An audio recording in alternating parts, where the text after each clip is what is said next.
Hey everybody, my name is JP Hervis. I'm the owner and operator of Brandstory Communications. We are a public relations agency that specializes in media relations, crisis communications, and media training with some video production. And my colleague is Brandon, and he'll say hello. Hey guys, Brandon Forschino, and I'm the founder of Dust Marketing. We are a digital marketing company here in Jacksonville, Florida. So this is going to be the first of what we hope is a lot of videos, not just with Brandon and I, but hopefully all members of you in this group, other colleagues that are in marketing and PR, because I think we all know, we all feel it now that just like every other business, the marketing and communications, public relations fields are taking a gigantic shift with the coronavirus pandemic. So that's why we started the marketing and public relations during the coronavirus pandemic, Facebook and LinkedIn groups. And the purpose of these groups is so that we can share ideas, news, strategies. We're hoping that if you guys have questions, you bring them to the table, and colleagues from around the country, really around the world, will be able to answer some of these questions and maybe give you some new ideas so that we can help each other out within the industry and the related industries, and most importantly, help our clients out. Because I think, and I'd love to hear what you feel about this, Brandon, I think that we have, at a time where we're going to see such an economic downturn, we've already started to see it, we have a responsibility as the bullhorns for our clients to help them however possible to get the message out to, maybe it's not going to immediately grow a business, but in a lot of cases, we're going to have clients, and you already have it, Brandon, I already do, who are asking for help just to stay afloat, take care of their staff, to take care of their family, and to take care of their loyal customer base. And I'm sure you've heard that from your clients, Brandon. Yeah, responsibility is it. And it's just a time for us, an opportunity for us to really encourage, to provide hope, and to eliminate fear and encourage our clients, and I think just other business owners in our country right now, to continue fighting the good fight, that we have the opportunity to essentially help pad the fall of the economy as a whole. And how can we essentially recraft and adjust and adapt to what's happening to keep things moving as much as possible?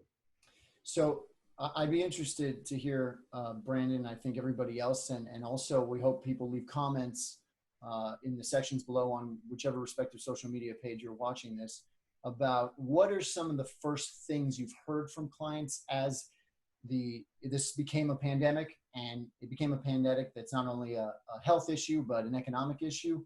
What are some of the first things that you heard from some of your clients, of course, varying industries, and also really one of the first one or two things that you did to help them out?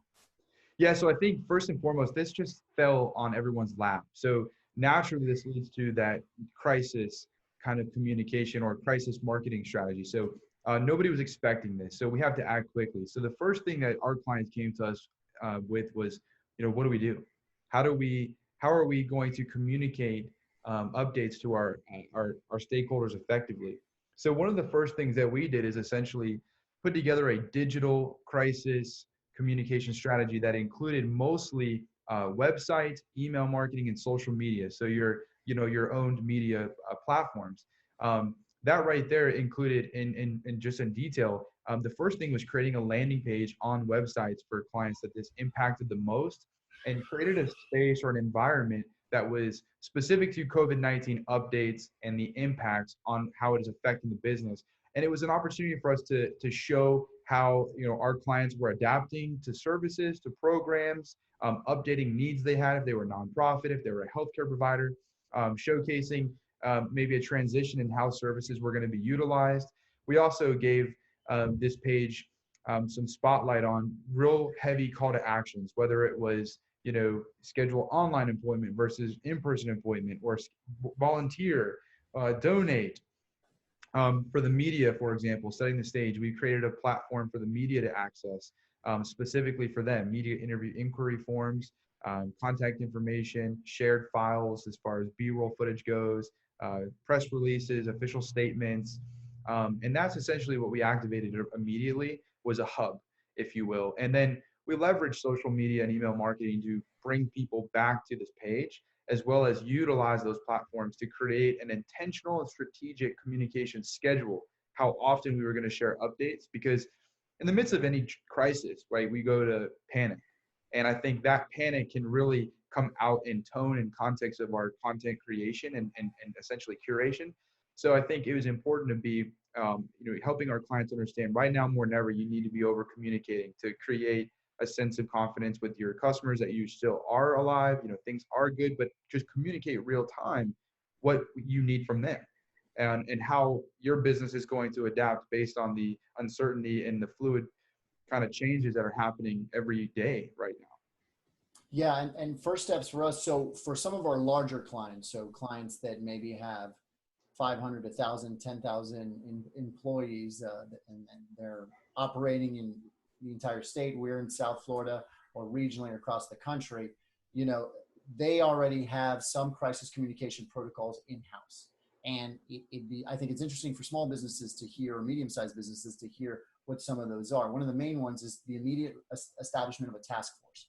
And that task force has to include people from several departments and has to meet quite often. And everybody's job description is going to change. That's part of how businesses operate. And I don't want to get too much in how the protocols and practices of any particular business, as we want to keep this towards crisis communications. But what was important about that task force is everybody in the communications team, and my team as part of the crisis communication team, is part of the task force. So the left hand knows what the right hand is doing in a very fluid nature with constant conference calls. And once again, you said it, we're going to say it a bunch of times. I think we're going to post it a bunch of times. We're going to say it in future videos, the importance of over communicating. So the establishment of that task force to know what plans are and where everybody's going to go, who's everybody's job is.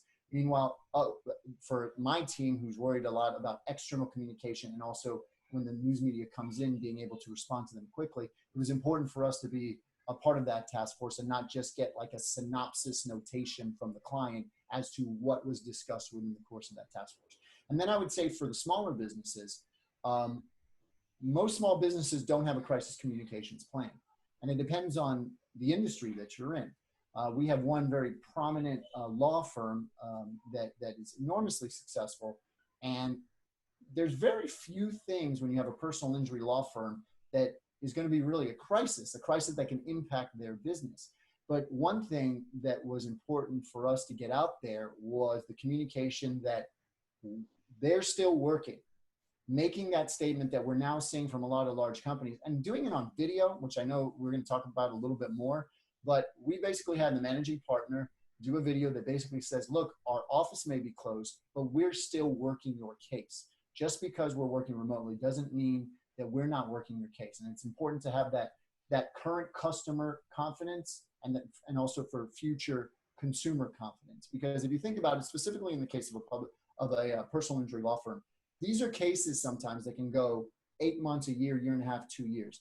And the last thing a customer wants to hear is, hey, this is going to delay things. My case is going to take even longer, so on and so forth, especially in the cases of someone who's medically injured and needs the end positive result of that case to help them go through their lives. So it was a very short, empowering statement saying, no matter where we are, no matter what we're doing, we're still working your case. And there's so many ways to do it, no matter what's happening. And one way or another, I don't care what size business you are, that's an important statement. Whether you're B2C or a B2B business, you need to make it clear that, hey, everybody, we're going to open up the books. We're going to show you how we operate so you know that we have an operations plan so that we can continue to serve you in whatever capacity that we're allowed to based on obviously the restrictions and the requirements from government and health officials. But it goes to your point too, Brandon, about avoiding panic.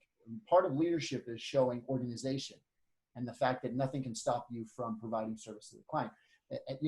We as crisis communicators know that we're ready to operate in these kind of vortexes, but most other businesses are not. And that's why we're so needed to kind of guide them along the way, no matter whether it's a digital marketing way or news media relations way, or more importantly, a combination of the two. That's right. No, very good point. And looks like we're being very needed right now. I think good transparency for the people. It's part of it. Thank God we have staff. Part of it. Yeah. And I think what you said is a really good point too. And for those that are going to watch this, is show and tell. This is the time right now to expose more than you have. A lot. Don't just talk about what you're doing. Take the opportunity right now to share how you're doing it. share the process, and increase that confidence. And some great examples of how we're doing that now, specifically for some of our larger nonprofits, there's still a need for volunteers, eligible volunteers that can pass certain requirements, and especially in formation, not gathering in large groups, social distancing. Some of these organizations are vital to a volunteer network, to the logistics of their organization. There's still a need in the community that these nonprofits are serving from an emergency outreach standpoint. For example, delivering food to those in need. Food shortage is already an issue, food supply in general. Another example is, just even thinking about our cemetery client. I mean, these guys, people are still passing away. People's lives still need to be celebrated. And so how are we adjusting to giving families the opportunity to essentially celebrate the life of a loved one? And something we're activating really quickly for one of our very large national cemeteries is a way to do video streaming, unlisted private video streaming that is accessible only to the families and those that are invited, and then giving them that recording afterwards. So families that are not traveling right now, things like that. Yeah, and that brings up a great point. It's really to our last one here. And we said a little bit earlier, we're going to bring it back up. In crisis communication, whether it's this pandemic, which has never been seen within generations, or it's a hurricane or natural disaster or anything like that, I believe this generally, but especially in crisis communications, over communication is so important. Yeah. Over communication internally, over communication externally. And right. That's really important when something else you're going to hear us repeat a lot, that consumer confidence and consumer sense of health, once this all kind of hopefully levels out, is going to be almost like currency, that consumer confidence, and somebody feels comfortable enough coming into your place. So what we've said I have a news media background. I was a television news reporter for 13 years. So I kind of see that in everything that we do. That's the vast majority of my staff. That's how we kind of operate. So what I always tell folks, and it's really important here, and I think it's especially worth in crisis communications, is your marketing operation is not a marketing operation anymore. You are a newsroom. Right. There's no cute ways to send a message that might get one more person through the door and one more person buying your widget. Now it's a matter of over communicating everything that you are doing. And in this world of social distancing we live in, when you think about some of the brick and mortar businesses, restaurants, hotels, cell phone stores, anything like that, clothing stores, where you don't get to have that personal interaction with the customers anymore, where you can start to get that personal relationship down so they keep coming back, they're going to need to see you. They're going to need to hear from you. They're going to want to hear from you and see you. The restaurant, they're going to want to see that you're doing the best that you can to stay afloat. They're going to want to see that your menu's a certain way, or that you're serving food on the corner, because we know so many restaurants around the country have been ordered to be shut down right now. So the over communication and thinking about what you think might be the most mundane thing might be actually newsworthy. And it's newsworthy in a couple ways. A, to your internal communication to the people on your staff, depending on your size, that maybe aren't there, maybe they're working from home. B, your external communication through your owned media channels. Social media marketing, email marketing, and your website may never be more important than in a crisis communications case, especially like this, when more people are sitting at home doing business like we are now and sitting on their phones. You're going to see your web numbers shoot up.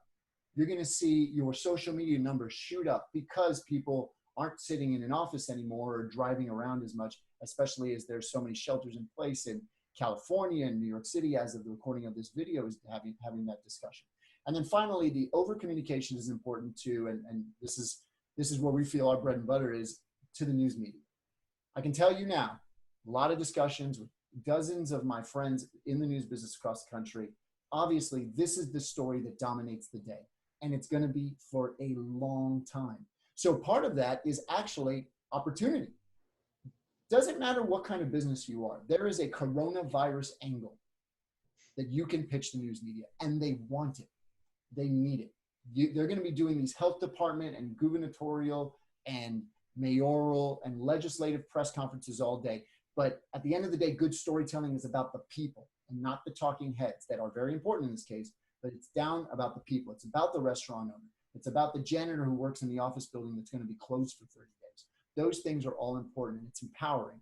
And the news media wants it, and they will tell those stories. And those stories will have a great impact, and also plant a seed in the long term for a PR game that may change for years to come, Brandon.